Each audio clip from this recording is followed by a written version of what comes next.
other shows we have for you to enjoy at myclassicradio.net. The Avengers was most certainly not a household name in South Africa prior to the radio series.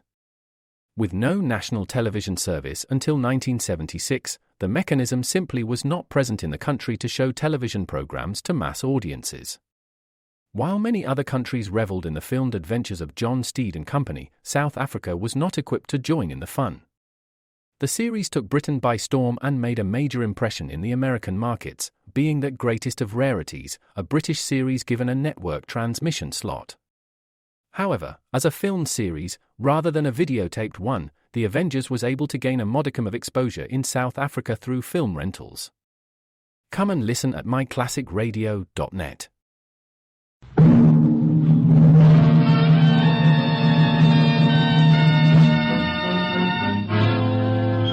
Dangerous Assignment, starring Brian Donlevy as Steve Mitchell.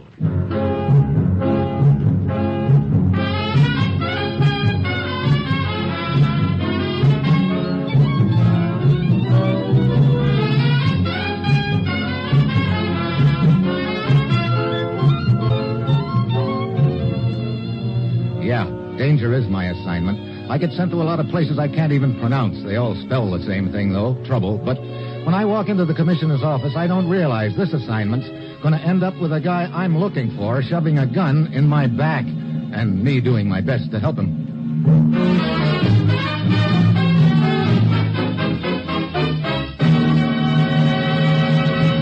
Morning, Commissioner. Ruth said you had an assignment for me. I do, Steve. Well, where do I go this time? I'm not sure. You're not? Let's have that again. You heard me. I'm not sure. Okay. So what do I do when I get there? I don't know. Now, wait a minute. You're not sure where I'm going. You don't know what I'm supposed to do when I get there. Well, okay, if you want to play 20 questions. Is it animal, vegetable, or mineral? Mineral. And I'll save you the other 19 questions by telling you it's a buzz bomb. Buzz bomb? Steve, I'm sure you remember how proficient the Nazis were in the last war with buzz bombs. Yeah. As I remember, they sure remodeled the London skyline with them. That's right. Perhaps you also remember that we had strong indications that the Nazis had a complete set of plans for a new buzz bomb. One which apparently is equal or superior to the guided missiles we're working on right now. Those plans disappeared, and we've had no line on them whatsoever up until last night. What happened last night? For some time, one of our agents in Berlin has been on the trail of a man he was convinced was involved. Last night, in an alley, he finally found the man with a knife in his back. So now we don't have any more line on it than before. I wouldn't say that. You see, the dying man lasted long enough to admit that he and a friend of his had stolen the plans around the time of the fall of Berlin. Did he say who his friend was? A man named Froelich, who brought them to this country right afterward. Their scheme was to sell to the highest bidder, but the dying man hadn't heard from Froelich since he came to the States 5 years ago. 5 years ago? Well, why hasn't Froelich tried to peddle the plans before now, then? We don't know. That's what I want you to find out after you find Froelich. And, Steve, remember that whoever killed Froelich's partner in Berlin knows as much about it as we do. That means from now on it's going to be a race. Every minute counts double. Get on it, Steve. Locate Froelich wherever he is. And above all, bring back the data on that buzz bomb. Yeah? That's it. You've got your assignment. Good luck.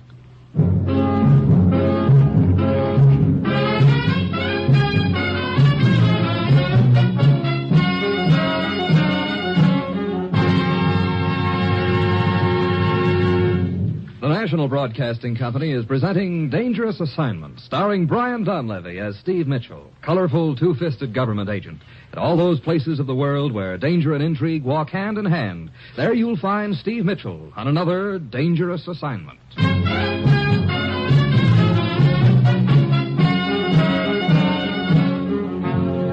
Sure, I've got my assignment. Just a simple matter of locating a guy named Froelich who came to this country almost 5 years ago and getting some buzz bomb plans away from him. On the surface, it sounds just dandy, but there are a couple of little things that occur to me real quick. In the first place, Froelich obviously doesn't want to be found. And in the second place, there's already been one murder committed over those plans. That means I've got to try to prevent the second one, namely my own.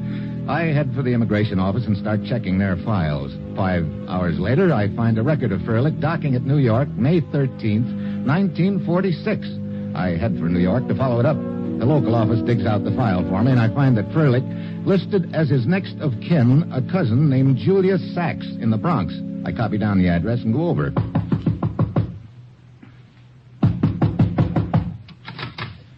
Yeah? Julius Sachs? Yeah. Hey, what happened to you? Your face looks like you'd tangled with a meat grinder. What affair is that of yours? Who are you? Hey, you'd better take a look at my credentials. I see. Come in, please. Now then, what can I do for you, Mr. Mitchell? I'd like to talk to your cousin. My cousin? Yeah, Froelich. But I'm afraid you're much too late for that. You mean he skipped town? No, I mean Freilich has been dead for almost 5 years. What? Yeah. He was killed in a traffic accident the day after his boat docked from Europe. Oh, great. There goes my one lead.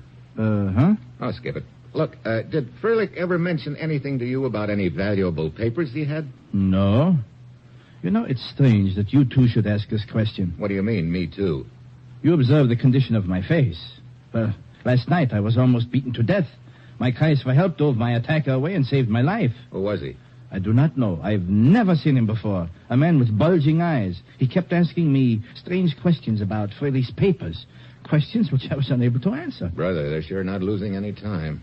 Look, Froelich must have brought some luggage with him. Yeah, a trunk. I kept it in the attic for some time. You still have it? No. Last month I cleaned out the attic. When I came to the trunk, I realized I'd misplaced the key. So I sold the trunk. To whom? To a junk dealer. Oh, fine. Great chance I'll have of finding it now. But what could be so valuable about Freilich's trunk? It was empty. You sure about that? Of course. Freilich unpacked all of his clothes as soon as he arrived. What did you do with his clothes after he was killed? Oh, I gave them away. Well, that settles that. Of course, those papers would be too bulky to hide them in clothing anyway. What papers are these that everybody is suddenly so interested in? Oh, skip it. Look, Julius, do you remember which junk dealer you sold the trunk to? Oh, yeah. I copy his address down if you like. I like. Remember what the trunk looked like? Well, let me see. It had a rounded top, as I remember, and brass bands. Not much to go on, but I'll give it a whirl. Mr. Mitchell, I still do not understand why this trunk is so important to you. Maybe it isn't, Julius, but I won't know until I find it. But this junk dealer, he's undoubtedly sold the trunk by now. And to find one trunk in a city as large as New York... Yeah, I know, Julius. If I ever bet with odds that heavy against me at the racetrack, I'd be on relief.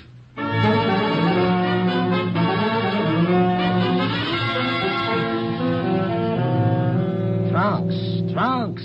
Have I got trunks, he asks. Mister, does a fish have scales? Come with me. Huh? Hey, where are we going? To the back room here. You're going to see trunks. There. Oh, no. At least 50 of them. 52, friend. Take your pick.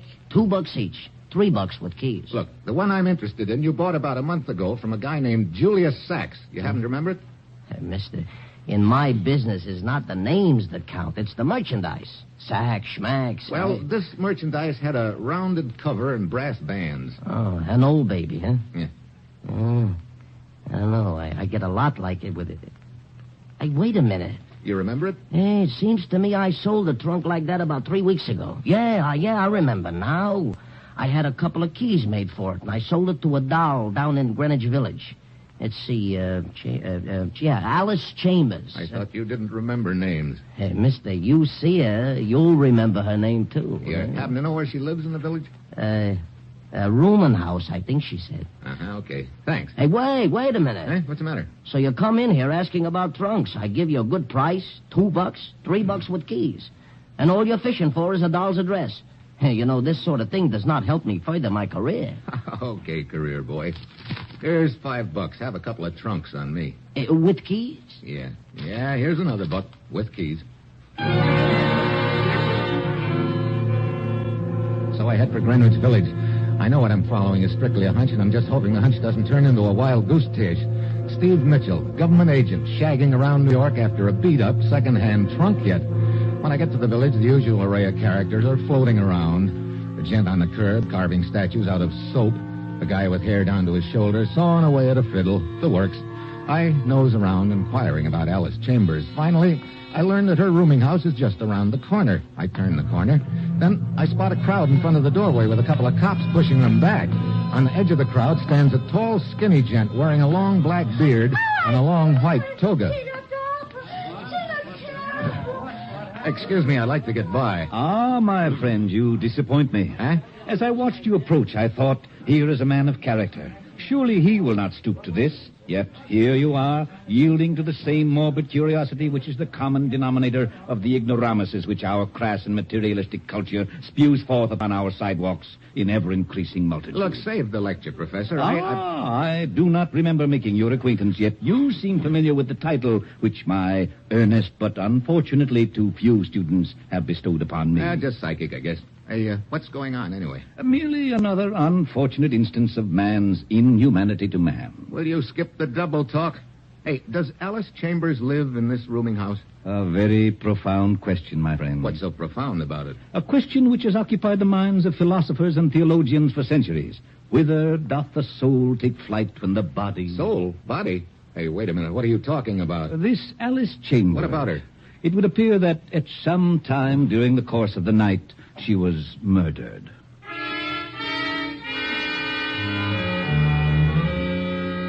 So all of a sudden the trail's heating up fast. Now I know my hunch was right, that the trunk is pretty important. That means just one thing. A false bottom and in the secret compartment, the plans for the buzz bomb. I shove past the professor into the rooming house and check with the police. We give Alice Chambers' room a fast frisk, but no trunk. That puts me right back where I started from, which is nowhere. I turn to leave, but out in the hall I spot the professor, toga and all, heading for the next room. I catch up with him at the door. Ah, my friend of the morbid curiosity. Yeah, and speaking of same, I noticed you were right there in the crowd taking it all in, Professor. I, sir, am a spectator of life. You live here next door to Alice Chambers' room, huh? As you see. It is an humble abode, but it serves me. After all, life is of the mind, not... Yeah. Look, I'd like a little information. You have indeed come to the right man, my friend. Oh? Yes. To some, it is given to build things. To others, it is given to tear them down. But to me has been granted the highest function, that of spreading a little... You couldn't have used a better word, Professor. Sir? I'll skip it. Yes. As I was saying, if I can but momentarily pierce the black cloud of ignorance with the pure light of knowledge, then I feel that this humble life shall not have been lived in vain. Then how about piercing my ignorance? If it were not for one thing, I would be delighted, sir. Oh, what do you mean? Well, I, unfortunately, suffer from a delicate condition of the throat. To impart information, I am required to speak at length. This has a tendency to dry out the sensitive throat membranes, and thus I get it, okay. Is there a bar around here? Strange that you should ask, because there does happen to be a delightful place but a few paces down the block. A haven where the weary traveler may find refuge and refreshment. Well, that's the fanciest description of a saloon I've ever heard. But come on, let's go. I'm afraid that is quite impossible at the moment, my friend. What? Now, look. Indeed, for me to stir from this very spot at the moment would be to defy various laws of physics. And, of course, there is the matter of modesty also. Modesty? Look, what are you talking about? Boil it down, will you? Very well. To reduce it to the vernacular, you are standing on my toga.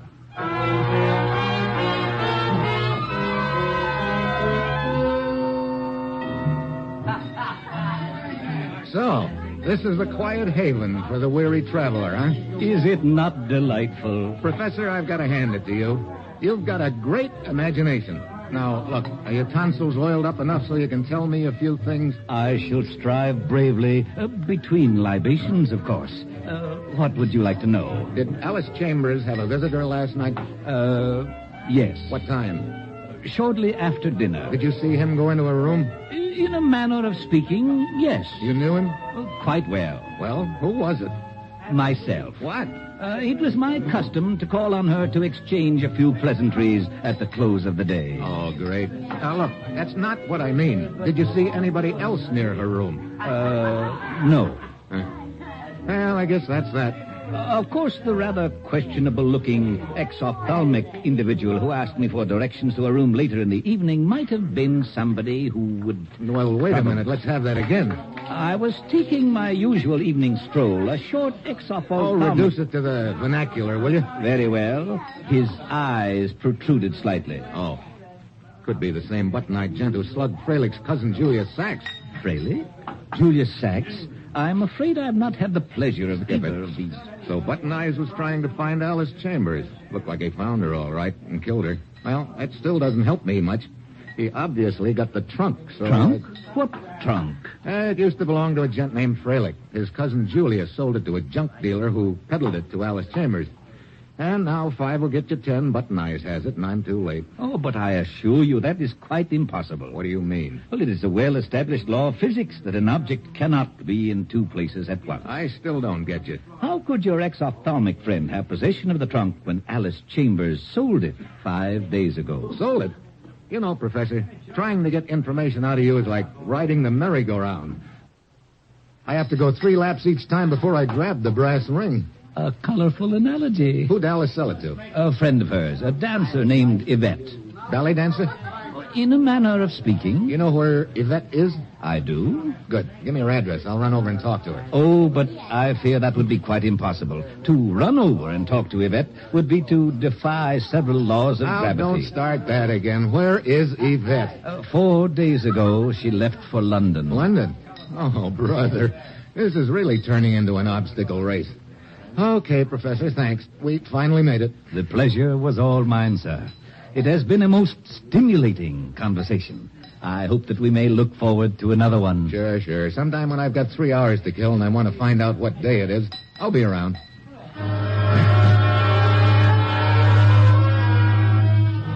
I grab the next plane for London. When I arrive, I check the newspapers and finally find the name of the theater where Yvette is dancing. It's in the seamy section of the city, and when I get inside, I realize why the professor said she was a ballet dancer in a manner of speaking.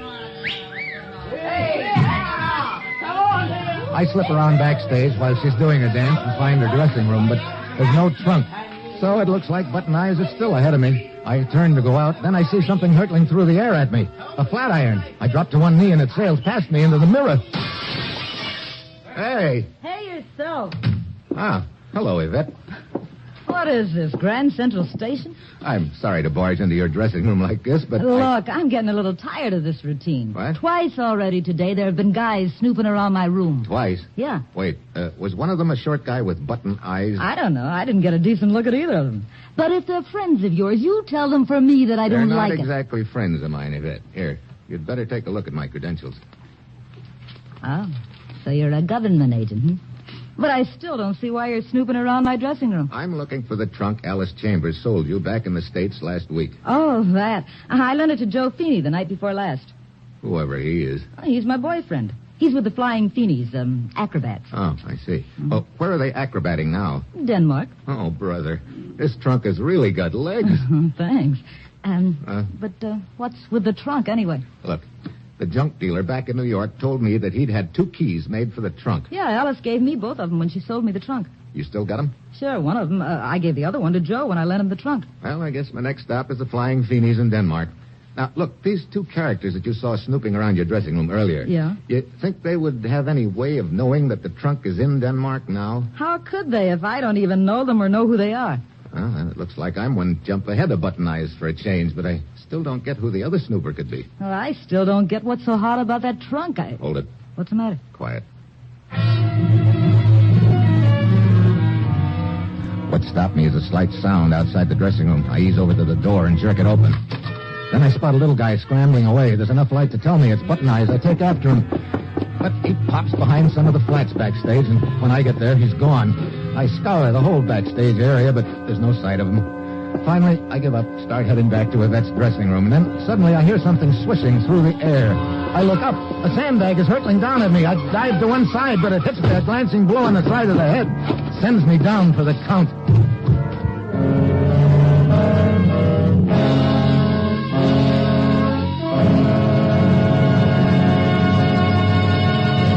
Listening to Dangerous Assignment, starring Brian Donlevy as Steve Mitchell.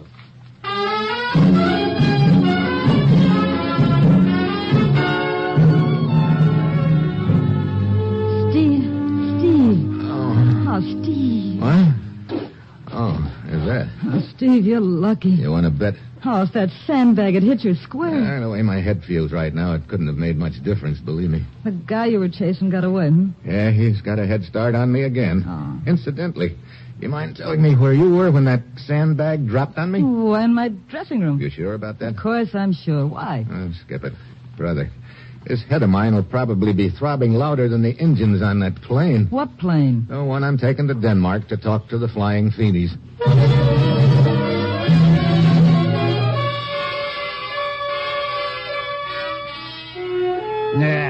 The Flying Feenies. This is an act?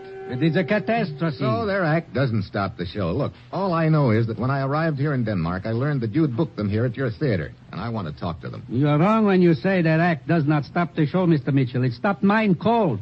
With the Flying Feenies, I could not draw flies. I still want to talk to... Hey, wait a minute. Are you trying to say that they're not here anymore? They lasted just one performance. Then I gave them, as you say, the hammer. Oh, great. So now I'm on the merry-go-round again. You wouldn't happen to know where they're playing now. Such an act as this, you would not peddle to your worst enemy. So? So I peddle them to my worst enemy. Who? Max Gruber. He runs a traveling carnival. I have never forgotten the so-called talking dog he booked here once. Where is his carnival now? Somewhere in Holland, I think, if the Flying Feenies haven't put him out of business yet. So I hopped down to Holland. So far, this deal's been strictly a 6-day bicycle race with Button Eyes always one lap ahead of me. Now, I've got somebody else to worry about, the other guy that Yvette said was snooping around in her dressing room in London. I start checking in Holland for the Feenies, and at this point, it wouldn't surprise me to see him swinging on the nearest windmill. Well, 4 hours later, I locate the traveling carnival in Rotterdam. I find their tent, and I go inside, and there at last are the Flying Feenies in front of me, racked up in a pyramid, practicing their act. Hi, Quite a pyramid. Which one of you is Joe Feeney? I am. Here on the bottom. Hey, Henry, that's my backbone. So what do you want from me? So get up on my shoulder a little. What can I do for you? Oh, my name's Mitchell, a government agent from the States. Where's that trunk you borrowed from Yvette in London? I don't see it around this tent anywhere. It's over at the hotel room, the Vorling. Have you got a key to the trunk? Sure, right here in my pocket. Yeah, I'll get it. Hey, Joe, I'm leaving. Hey, oh! I'm sorry, gentlemen. I step over the sprawling Feenies and head to their hotel room in town. The room is dark. I start to search for the light switch, but before I can make it, something awfully hard connects over my left ear. And for the second time in 24 hours, I take a dive. Oh. How about this character? He wants to come over the room to look at the trunk, so I let him, and what happened? Oh, Joe Feeney. I thought there was something fishy about him in London, Joe. Hey, Yvette. Yeah. Hey, what are you doing here in Holland? I decided to come over and soup up the act a little. Pretty convenient time for you to arrive. What do you mean? This is the second time I've gotten conked on the head, and both times when I come out of it, there's little Yvette. Hey, look, don't change the subject, buddy. If you got any private little murders to commit, that's your business. But I don't like you using my room for them. Murders? What are you talking about? For instance, that corpse over there in the corner. Huh? Hey, wait. So, I finally caught up with Button Eyes. And from the looks of that knife in his back, I'd say I was about 4 inches too late. Like I say, buddy, if you had it in for the guy, well and good. But Just hold it a minute, buddy. I don't see that trunk in this room anywhere. I should be in the closet. Yeah, here it is, all right. But I'm too late again. The trunk's open and empty, including the false bottom. False bottom? What are you talking about? That surprise you, Yvette? Why shouldn't it? Hey, look, I don't know what this is all about. Joe, did you keep this trunk locked? Why, yeah. Well, what's the matter? If the lock on this trunk had been picked, there'd probably be a few small scratches on the metal around it. So?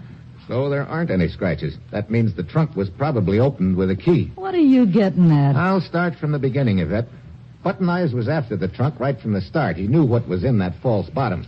But it's beginning to look right now like somebody else has dealt himself or herself into the deal along the way. Look. Somebody who figured that whatever was in the trunk must be pretty valuable. I still don't see what that's got to do with the keys. I'm coming to that, Feeney.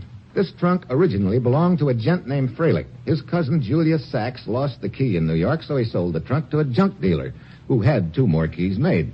Alice Chambers gave you both keys when she sold you the trunk, Yvette. Sure she did, but... Joe here gave me one of the keys a little while ago. But you've still got the other key, and that sort of puts the finger on Now, you. wait a minute. Now, look, buddy. Yvette couldn't have killed this guy. She was with me when we discovered you here on the floor just now. Well, the 2 of you could be working together. You know, you're talking like you've got a hole in your head.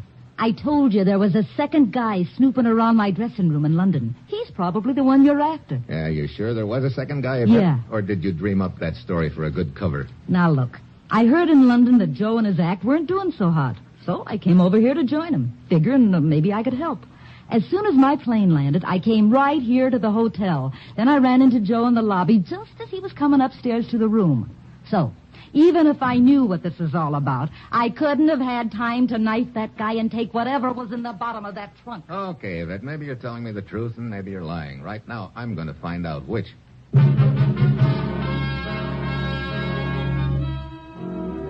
I pick up the phone and check with the airport and the desk clerk downstairs, and my case against Yvette falls right on its face. She didn't get to the hotel until after I'd gotten hit over the head, and the same holds true for Joe Feeney, too. So now I'm fresh out of Leeds. Then a wild idea hits me. I start thinking of a character back in New York. I put through a call to the commissioner back in the States and tell him what I want him to check. A half hour later, he calls me back, and what he says doesn't surprise me. Looks like you had the right hunch, Steve. We found out that he left for Europe right after you did. Looks like he's been on your tail all the way. Yeah, he finally caught up with me and Button Eyes here in the hotel room. You think he's got the buzz bomb plans now, Steve? 5 will get you 10, he has. Any idea where he is? Probably waiting for the next plane out of here. See you later, Commissioner. Joe, you got a car outside? Yeah. Warm it up. I'm going to call the airport to check on some departing planes. Are you going somewhere? No, and I want to make sure that somebody else isn't either.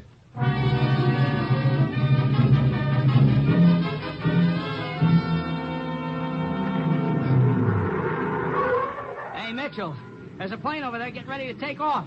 Yeah, that's probably one I'm after. Thanks for the lift, Joe. Passenger's still getting on. Looking for me, Mitchell? What? Ah, hello, Julius. Yeah, as a matter of fact, I was. I thought you might be, so it seemed better for me to find you. I feel much safer with my gun in your bag. Needless to say, you've got those buzz bomb plans in your satchel there. But of course, come on. Where to? On the corner of the building. Okay. Sure all figures, Julius. You didn't realize your cousin's trunk was so valuable until Button Eyes beat you up trying to find out where it was. Then you decided to follow it up yourself. You caught up with Button Eyes in the hotel room and killed him? And I am quite certain these plans I took from the trunk can be sold to interested parties at a very fat price. Here, this is far enough, Mitchell. We're in the shadows now, and with the noise of the airplane engines, I doubt that one small shot from this automatic would even be heard. It was a key that pegged you, Julius. Yvette had one, I had the other. Then I remembered you telling me that you'd lost the original key. By that time, I had also realized the trunk must be of considerable value, Mitchell. You should hardly expect me to reveal that I still have another key.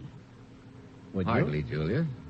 Mitchell, my plane is taking off momentarily, and I regret that I must terminate our little conversation right now. His gun jams harder against my back, and I know that he's going to pull the trigger any second now. Then I remember what he said a minute ago. The gun is an automatic. That gives me an idea, a real long shot, but my only chance. Suddenly, I throw my weight backward, driving him against the wall. Behind him, the gun is wedged between my back and his chest. I strain backward, keeping the pressure on the muzzle with my back. An automatic won't fire when the slide is pushed back. Get away from me, Sheriff tries to shove me forward, but I brace myself. I know that the instant the pressure is taken off the gun, it'll fire. I start sweating. I can't keep the pressure on much longer. My feet are slipping on the concrete. Suddenly, I raise one of them and let him have a heel in the shin. He relaxes his hold on the gun for an instant, just long enough. I bend over, reach back between my legs, grab his foot, and yank it forward. The slug whistles over my back, and Julius' head plunks back into the wall. I'll take the gun now, Julius. And the satchel. My head. Yeah, I guess that wall must be pretty hard, all right, but you've got no kicks coming. What do you mean? After all, you had me bucking a stone wall all the way in this deal. I'm just returning the compliment the hard way.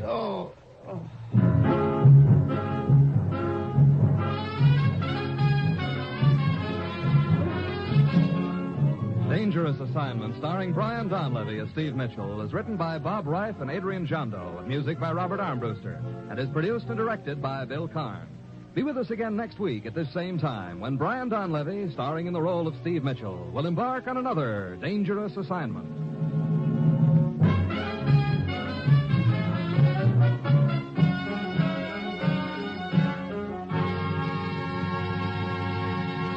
Dangerous Assignment came to you from Hollywood. For more mysteries, stay tuned for The Man Called X on NBC.